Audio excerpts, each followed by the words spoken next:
Hello friends, एक बार फिर से आपके अपने YouTube channel education Nikhil study में स्वागत है। आज की वीडियो क्लास 12 हिंदी व्याकरण।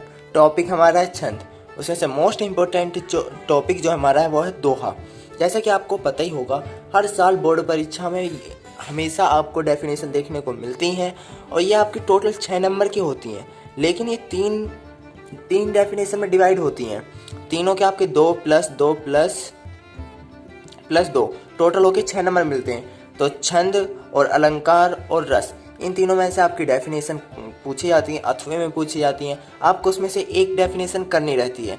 जैसा कि आपको पता होगा, आप या पुराने मॉडल पेपर में या इस साल के मॉडल पेपर में आपने क्वेश्चनों का एनालिसिस तो करा ही होगा।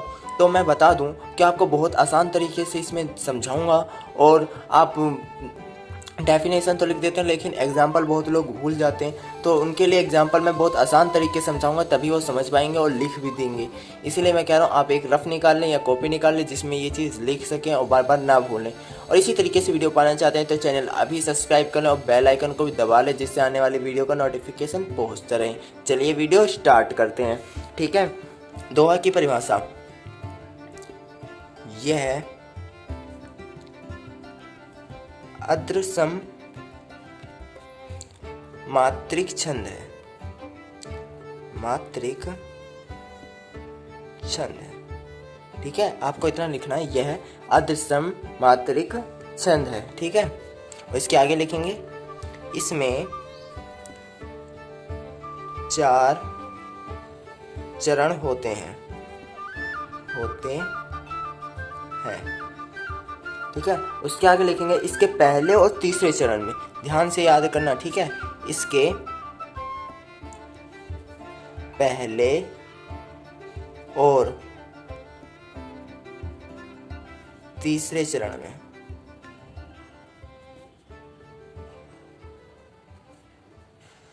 13 मात्राएं होती हैं। 13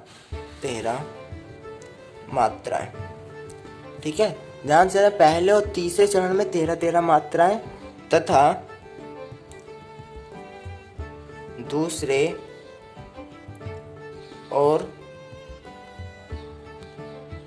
चौथे। ठीक है, पहले तो हमने कहा पहले और तीसरे चरण में 13 मात्रा होती हैं, और दूसरे और चौथे चरण में 11 मात्राएं होती हैं। ठीक है, मात्राएं होती हैं।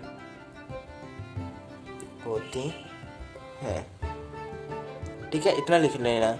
यह अदृश्यम मात्रिक छंद है। इसमें 4 चरण होते हैं। ठीक है, इसके पहले और तीसरे चरण में 13 मात्राएं तथा दूसरे और चौथे चरण में 11 मात्राएं होती हैं। ये इतनी डेफिनेशन हो गई। इसके आगे आपको थोड़ा सा लिखना है, सम चरणों के अंत में गरु लघु होना चाहिए।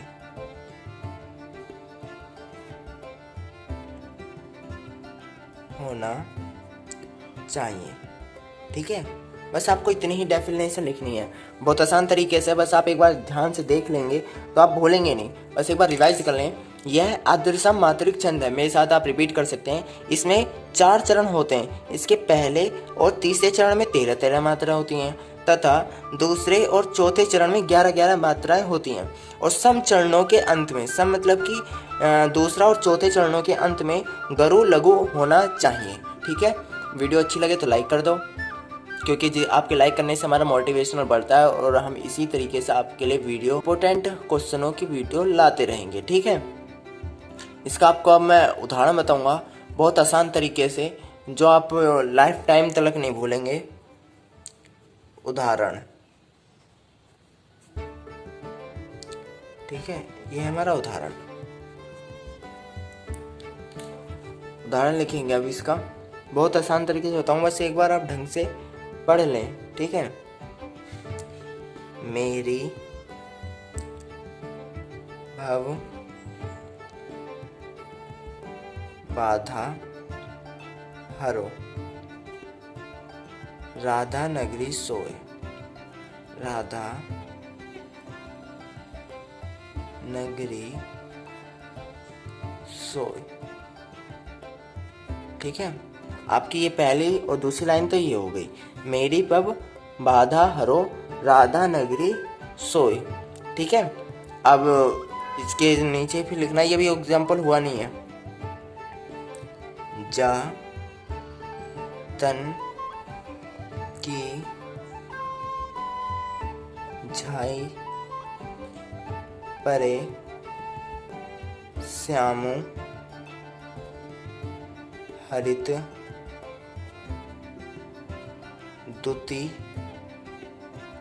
होय।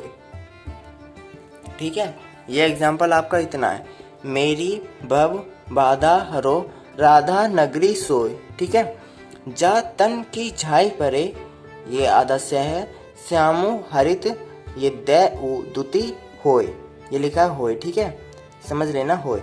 अब इस एग्जाम्पल में आपको इसकी मात्रा कैसे लगाई जाती है वो समझा दूं।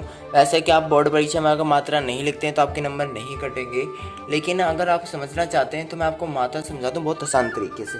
ठीक है, इसमें आपको क्या देखना है, इस पर बड़ी ऊ की मात्रा हो, बड़े ओ की मात्रा हो, जहाँ बड़ा चीज़ दिखे तो वहाँ पे ऐसा बना देना है, और जहाँ छोटी चीज़ दिखती है, छोटी ई की मात्रा दिखता है, वहाँ पे आपको एक डंडा खींचना है। ठीक है, बस आपको इतना काम करना है।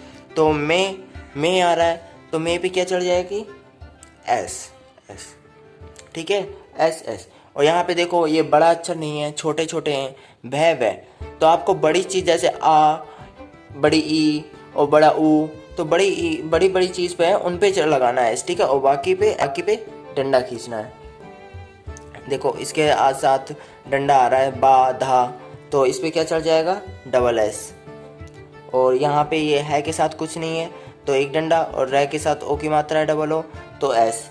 ठीक है, और रा पे हमने देखा कि ये भी रा के साथ आ रहा है तो ये बड़ा हो गया, धा के साथ आ रहा है तो हम डबल एस चढ़ा देंगे। ठीक है, हमने देखा इसके साथ तो आ रहा है एस, और गैप है हमारा कुछ नहीं है, खाली है तो एक, और रे पे हमने देखा छोटी ई की मात्रा आ रही है तो हमें छोटी ई की मात्रा पे हमें एक ही डंडा खींचना, बड़ी ई की मात्रा पे हमें एस बनाना है, तो क्या आ जाएगा, एस बन जाएगा, ओ डंडा खींच जाएगा। ठीक है, और फिर हम देखेंगे यहाँ पे बड़ी ओ की मात्रा आ रहा है तो क्या बन जाएगा, एस बन जाएगा। इस पे नहीं आ रहा है, छोटी ई की मात्रा है तो क्या बन जाएगा, एक डंडा खींचा। बस आपको सिंपल ऐसे याद रखना है तो आप कभी नहीं भूलोगे। एस, ये हमने देखा कि कुछ नहीं है, छोटी ई की मात्रा है तो एक डंडा खींच दो, इस पे बड़ी ई की मात्रा है तो एक एस बना दो, और हमने देखा इस पे भी आ का डंडा और ये भी बड़ी ई की मात्रा है तो दो एस बन जाएंगे। और उसके बाद देखा पे एक कुछ नहीं है, खाली एक है, और रे पे हमारा बड़े की एक मात्रा है तो क्या हो जाएगा, एक डंडा पे के लिए और एस के लिए, ये रे के लिए हो जाएगा। ठीक है, और फिर आपको हमने देखा इन तीनों का, ये तीनों छोटी छोटी की मात्रा है तो हम क्या कर देंगे, तीनों पे एक एक खींच देंगे। और इस पे भी छोटी ई की दूती पे क्या लिखा है, छोटी ई की मात्रा, और तय पे भी छोटी ई की मात्रा है तो हमारा दोनों पे एस और दोनों पे डंडा खींच जाएगा। और हमने देखा है दोनों पे हमारा बड़ी मात्रा है तो क्या हो जाएगा, एस और आई, क्योंकि हमें ये देखना है कि तेरह जैसे हमें बैठ रही है, हमें बैठ रहा है कि नहीं, हमें पूरा लेके चलना है। ठीक है, एक बार मैं आपको डेफिनेशन दोबारा समझा देता हूँ। यह अदृसम मात्रिक छंद है, इसमें 4 चरण होते हैं, इसके पहले और तीसरे चरण में 13 मात्राएं होती हैं। ठीक है, तो इसमें क्या कहा, पहले और तीसरे चरण में, तो पहला चरण यहाँ से लेके यहाँ तक हुआ, ये दूसरा चरण हुआ, और तीसरा चरण ये, तो पहले और तीसरे चरण में कितने मात्रा होती हैं, 13 मात्राएं होती हैं। तो मैं आपको बता दूं, देखो जो एस होता है उसे हम 2 नंबर गिनते हैं, और जो एक डंडा होता है उसे एक, तो ये पहला और तीसरा हमारा चरण कितने होनी चाहिए, 13 मात्रा होनी चाहिए। 2 2 दूनी 4, 2 6, 2 चौक 8, 2 पंचे 10, और 1 2 3, 13 मात्राएं हैं, तो ये हमारा सही है। 2 2 4, 2 6, 2 8, 2 10, और 1 2 3, ये भी 13 मात्राएं। ठीक है, तो पहले और तीसरे चरण में 13 मात्राएं हैं, और तथा दूसरे और चौथे चरण में 11 मात्राएं होती हैं। सम चरणों के अंत में गरु लघु होना चाहिए। तो ये सम चरणों का मतलब कि दूसरे और चौथे चरणों के अंत में गुरु लघु होना चाहिए। अब हम देखेंगे कि इसमें 11 मात्राएं हैं, 2 2 4, 2 6, 2 8, और 1 10, और 1 11। ठीक है, ये गुरु लघु पूरा होता है, तो ये हमारी पूरी सही बैठ रही है। तो अगर वीडियो अच्छी लगे तो लाइक कर दो, यदि आप हमारे चैनल पर नए हो तो सब्सक्राइब कर दो।